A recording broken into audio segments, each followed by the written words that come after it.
c'est un papier que je vous ai envoyé là, de faire un peu le point sur ce qui a changé depuis 2020-2021 pour voir par rapport à notre débat métropolitain, qu'est-ce qui est encore d'actualité ou qu'est-ce qui pourrait justifier qu'on s'y prenne autrement. En tout cas, qu'est-ce qui reste vrai ou qu'est-ce qui a changé et surtout qu'est-ce qui s'est produit qui était prévu ou non prévu. Alors, bon, il y a un petit. On se connaît tous, il y a un peu le bilan de la métropole telle qu'elle est. Je crois qu'on est tous d'accord pour dire qu'elle n'a pas fait le contraire de ce pourquoi elle avait été pensée, et essentiellement du fait de la volonté des maires. Donc je crois que là-dessus, il y a à peu près tous d'accord, il n'y a pas trop lieu de discuter. Alors qu'est-ce qui a changé depuis 2001? Donc j'ai fait un peu une liste un peu longue. D'abord, je pense que ce qui est beaucoup plus visible aujourd'hui que ça ne l'était, c'est l'impact de la crise climatique. Voilà, je parle sous ton contrôle. Pierre, quand on a commencé en 2001, bon, on parlait de ces sujets, mais ça ne surplombait pas la réflexion sur l'aménagement urbain. En tout cas, pas encore. Peut-être à tort, mais c'était pas aussi prégnant que ça l'est aujourd'hui. Donc ça c'est quand même un changement important avec toutes les lois qui sont sorties, le ZAN, la ZFE, les diagnostics énergétiques sur les bâtiments. Enfin bon, donc ça c'est vraiment quelque chose qui est une inflexion. Sur le plan économique, là on peut dire que la métropole ou Paris ont réussi ce qu'ils voulaient, c'est-à-dire être une grande métropole mondiale attractive. Là-dessus, il n'y a pas de. Peut-être même plus que ce qu'ils imaginaient, enfin que ce qu'on imaginait, la croissance du tourisme, et puis la prégnance du luxe, avec une accélération de la spécialisation de Paris intramuros dans ces domaines. Donc là, bon, ça, il y a matière à discussion. Mais puisque dans les statuts de la métropole, il y avait attractivité métropole mondiale, là-dessus, on peut dire que bon, ça a marché. Par contre, ce qui était imprévu et ce qu'on voit maintenant, c'est l'impact du numérique, qui bien sûr, il y a 20 ans, n'existait pas ou pas du tout impactant, avec la transformation, du tissu commercial, avec le e-commerce, et puis ce qu'on voit maintenant de manière brutale, la vacance des bureaux, et donc quelque chose qui impacte brutalement beaucoup plus la banlieue que Paris. Donc ça, c'est quelque chose qui, évidemment, si ça doit se prolonger, a des conséquences sociales, économiques, urbaines, tout ce qu'on veut. Et ça, évidemment, c'était pas prévu. Alors on peut considérer que ça devrait renforcer encore plus les processus de péréquation et d'équité économique. Mais en tout cas, ça c'est un sujet important.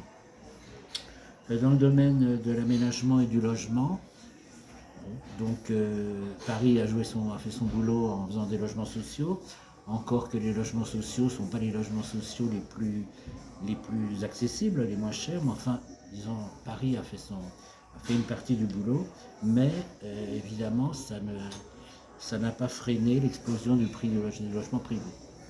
Donc là-dessus, évidemment, on en parlait, on était conscient du problème, on n'imaginait peut-être pas que les prix doubleraient ou tripleraient en l'espace de 20 ans, avec tous les effets, disons, d'éviction, notamment des familles. La pénurie des logements sociaux, évidemment, on en était conscient, et Paris a fait son travail, a fait ce qu'il pouvait. La force est de constater que 20 ans après, la pénurie de logements sociaux est toujours aussi forte, et que la discrimination ou le refus de construire des logements sociaux est toujours aussi forte dans pas mal de communes, d'où l'échec du plan métropolitain de l'habitat. Donc là, c'est une des faillites de la métropole, puisqu'elle avait été pensée pour ça.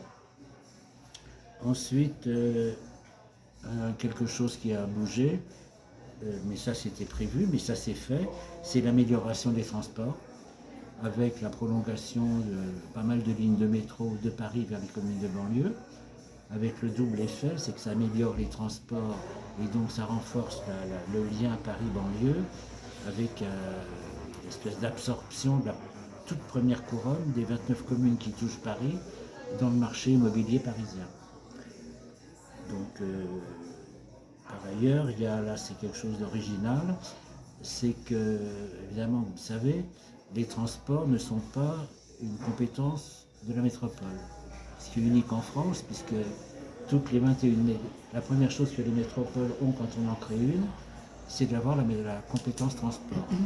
Ici, ce n'est pas le cas, et c'est Île-de-France Mobilité qui mène la politique. Et là, il faut remarquer ce qui s'est produit là, depuis le 1er janvier, la nouvelle tarification, qui est une tarification authentiquement métropolitaine. Donc finalement, la construction métropolitaine, elle ne se fait pas par le bout par lequel on l'attendait. C'est plutôt la région qui essaye de faire quelque chose de métropolitain. Alors c'est pareil, ça a un effet positif en termes d'égalité. Ça pourrait avoir un effet, je ne sais pas s'il est négatif, mais d'accélérer la dissociation entre les lieux de travail et les lieux d'habitat, puisqu'on se transporte efficacement et pas trop cher. Donc c'est un des effets qu'on n'avait peut-être pas imaginé à l'origine. Dans le domaine aménagement, je l'ai dit, le débordement du marché immobilier de Paris intramuros sur la toute première couronne et au-delà. Ce qu'on observe aussi depuis 20 ans, c'est la densification généralisée de la première couronne, sans vraiment qu'il s'agisse de faire des pôles urbains. On construit tout le long des axes de transport et des grands axes routiers restructurés, donc une espèce de densification générale qui a un effet, on pourrait dire, alors si c'est Anne Clerval, elle dira que c'est de la gentrification. Si c'est des gens normaux, ils diront que c'est une diversification de l'habitat. Et surtout la particularité, c'est le côte à côte de quartiers populaires ou même paupérisés et de nouveaux quartiers. Pas vraiment des quartiers, mais des ensembles urbains qui se sont additionnés les uns côté les autres, avec une marqueterie disons, une diversité sociale à toute petite échelle, qui ne produit pas forcément la mixité au sens large, mais en tout cas des communes qui sont socialement plus mélangées qu'elles n'étaient, et ce, presque toutes. Avec, s'agissant des communes de gauche ou communistes, chez pas mal d'entre elles, une vraie volonté d'apporter une population différente, en faisant une programmation logement plus volontariste par rapport au privé et même parfois au privé haut de gamme. Voilà. Oui, quelque chose qui s'est passé, c'est un double mouvement, reconcentration des emplois sur Paris et distribution de la population à l'extérieur, et notamment de la distribution de la population parisienne, puisqu'il y a 125 000 habitants de moins qu'il y a 20 ans. Voilà, les inégalités. Retournement brutal du marché de bureaux, bon voilà, ça je dis. Alors maintenant sur Paris proprement dit, donc retournement démographique, ça c'est un changement, puisque le début de la construction métropolitaine, elle a au contraire coïncidé avec une dizaine d'années de croissance démographique très forte de Paris, jusque dans les années 2010, et puis après ça redescend. Alors c'est pas tellement la catastrophe que Paris perde en soi des habitants, mais il ne perd pas n'importe quels habitants. Il perd les familles et les catégories encore populaires, on les appelle comme ça.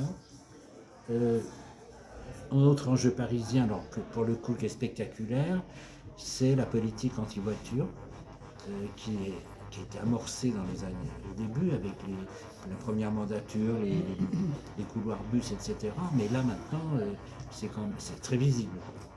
Beaucoup moins de voitures dans Paris, la disparition des garages, la disparition des stations-service, des stations d'essence, et donc la reconquête de l'espace public au bénéfice des piétons, et corrélativement l'émergence des vélos. Ça, il y a 20 ans, personne n'imaginait qu'il y aurait un réseau dédié aux vélos aussi massif et aussi fréquenté. Donc, dernier élément à Paris, l'approbation du PLU bioclimatique, donc avec toutes ses conséquences et ses contraintes qui partent du fait que, bon, il y a 20 ans on l'anticipait, mais maintenant il est arrivé, il n'y a plus de possibilité de construire dans Paris. On arrive au bout, donc les projets urbains futurs à Paris, c'est la restructuration ou la transformation du bâti existant. Donc ça change un peu les choses parce qu'on n'est plus dans une dynamique quantitative, on n'augmentera pas le parc de logement et donc pas la population, mais on transforme l'habitat existant avec toutes les difficultés que ça un changement institutionnel, c'est le renforcement politique de Paris avec la fusion ville-département. Ça a pour effet quand même de renforcer considérablement le budget de la ville, hein, puisqu'on est à 11 milliards, et ça creuse la différence avec toutes les autres communes. Ça creuse aussi la différence avec la gestion en banlieue, puisqu'en banlieue on a les 7 départements. Et qui ne sont pas associés à des villes. Donc on a un jeu très déséquilibré, d'autant que ces départements sont unis. Aujourd'hui, la seule coopération politique, comment dire, affichée, c'est entre Paris et la Seine-Saint-Denis. Avec les autres départements, c'est un peu le vide. Dernier point, la campagne interne au PS actuellement, qui ne se joue pas sur un projet, quel qu'il soit, qui se joue uniquement sur la fidélité qu'on éprouve ou qu'on affiche à l'égard d'Anne Hidalgo. Donc c'est celui qui sera le plus fidèle, sans qu'il y ait un débat sur Paris en général, mais encore moins sur la métropole. Alors du coup, les dernières questions que je me pose et qu'on se pose, est-ce que Paris, qui est la ville de Paris, qui a été motrice dans la construction métropolitaine, va reprendre son rôle moteur ou rester dans la situation de pause qu'elle a actuellement? Parce que si Paris s'y colle pas, on peut penser qu'il ne se passera rien. La rupture Paris-banlieue, que la construction métropolitaine et toutes les conventions s'efforçaient de corriger, est-ce qu'elle n'est pas en train au contraire de s'accentuer, notamment par la paralysie de la mobilité, mais pas que? Les réflexes corporatistes, alors des 131 communes, des départements, des EPT, parce que c'est quand même ça qu'on n'avait pas prévu il y a 20 ans, c'est que les nouvelles institutions n'auraient de cesse que de se solidifier les unes les autres, sans vouloir coopérer, et même en faisant la guerre les unes contre les autres. Donc ça, est-ce qu'on peut imaginer que ça peut être surmonté? Ce qu'on n'avait pas, ça commençait, mais on ne connaissait pas autant, c'est le courant politique et idéologique franchement hostile à la métropole et qui prône la démétropolisation. Ça, c'était un truc inattendu. Qu'est-ce qu'on en pense? Et puis voilà, et donc quel est, par rapport à notre petit groupe, qu'est-ce qu'on envisage par rapport à la suite? Alors ça pose la question à nouveau de la place des citoyens, parce que ce qu'on peut constater, c'est que depuis 20 ans, ils n'avaient pas été associés, ils ne l'ont pas été depuis, et que ça a l'air d'émouvoir personne, en tout cas du point de vue de l'opinion publique générale. Donc, est-ce que c'est ça le levier? Ce qui pose évidemment la question d'une élection au suffrage universel de la structure politique métropolitaine. Et donc ça pose, oui, effectivement. Et en dehors des citoyens, est-ce qu'on peut imaginer à nouveau un recours de l'État, puisque c'est l'État qui a toutes les étapes importantes, a joué un rôle décisif dans la création de la métropole et qui depuis 2017 au moins peut essayer un peu mais ne fait rien. Donc est-ce que cette situation stagnante va demeurer ou pas, compte tenu de tous les rapports qui sont parus et qui tous disent que cette métropole ne sert à rien, voire est inutile ou voire nuisible. Voilà à peu près le tour de l'état des lieux.